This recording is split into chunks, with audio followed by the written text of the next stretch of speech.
happy to have Kalia with us. She's a student at George Mason, and she's got a challenging story about, you know, it's a good one because it's a dream of advancement and education, and then it's the challenges in the way. But she's like so many of our students. Senator Warner and I had a roundtable with Virginia students from our public and private colleges last week, including George Mason, and the stories are, they really grab you, and we need to hear them because they'll give us energy and inspiration to do better. And I know we'll talk later about bills that we have and pieces of legislation, but it's important to hear these student stories, and I'm really happy to have Kalia here. Kalia. Yeah, Kalia, why don't you tell us your story briefly and how the student loans have affected you? Definitely. Hi, everyone. My name is Kalia Harris. Oh, thank you. I'm a senior at George Mason University now. All right, there we go. I'm a senior at George Mason University, so I'll graduate in May. I'm actually 99 days away from my graduation now. Yeah. Whoa. Yeah. Yeah, so exciting. So I'm studying community health, and my total loan debt right now is $3,800, so like 38,000. And that's kind of the number that's defining me right now. Last night was actually the first time I looked at my debt because I've been trying to forget about it all 4 years. But the real essence of my story is that I come from a working class family from Richmond, Virginia, and my family sacrificed a lot to move us from the city to the county so that I could have a better life and have a better opportunity at education. And so I worked super hard all through high school, all through all of my schools really, and I graduated with a 4.3 GPA in high school.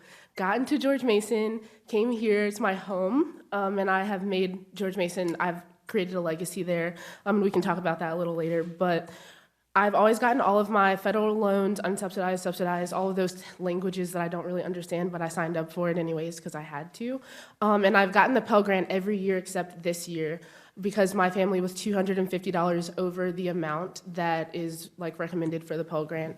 So we lost the Pell Grant, so I've looked at thousands of dollars that I couldn't pay for this year for school. And I've worked 3 to 4 jobs pretty much to hold down the tuition payments that I've had to pay every year because my family can't pay for it, so somebody's got to do it. And we've just increased loans every year, and not only that, but the tuition at Mason has gone up every year as well. So last year we had a 5.5% increase in tuition, and then you add the shortage of financial aid as well, and I'm stuck in this place where how am I going to pay these thousands of dollars? I've never seen the $1,000 bill before I got to school, and it's in my name. Like that's pretty scary. But I continued to work. I changed my major from biology to community health so that I can be more of a public servant in the future.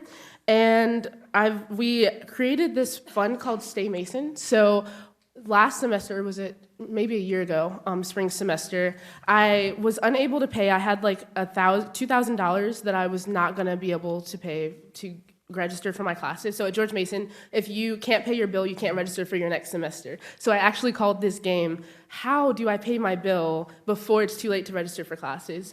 And that happened every semester. This is my 8th semester at George Mason, and for 7 semesters past, I've always struggled and had to register for my classes late. And imagine that stress when you're in class, in chemistry class, y'all, trying to understand equations, and you're like, oh, also, there's this equation of how am I actually going to pay for this school when I get out of class? And that took a heavy burden on my schoolwork. And it took me really being connected to my university and finding an administrator that knew a way to help me. But as a first-generation student, it's really hard to find those resources unless you're out there and really saying, like, hey, I do have thousands of dollars that I don't know how to pay. Can you please help me?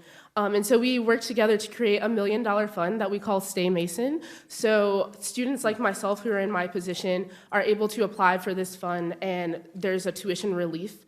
But the problem is that this is a Band-Aid solution. They're not even thinking of replenishing our $1 million fund next year. And our school has over $3 million in need that we would need to continue on. Yeah, so I'll wrap it up. But basically, I want to end with, I have been constantly worried about how to pay for school through each semester, and now I'm going to be faced with almost $40,000 of debt to be constantly worried about for the rest of my existence, probably, unless we start to make moves here in this room and beyond. Kalia, 60%, as compared to Virginians, 60% of Virginians graduate with debt, and the average debt's about $26,000, and so her $40,000, definitely puts her in the upper end. Wow. Thanks, Kalia. Thank you so much. Thank you.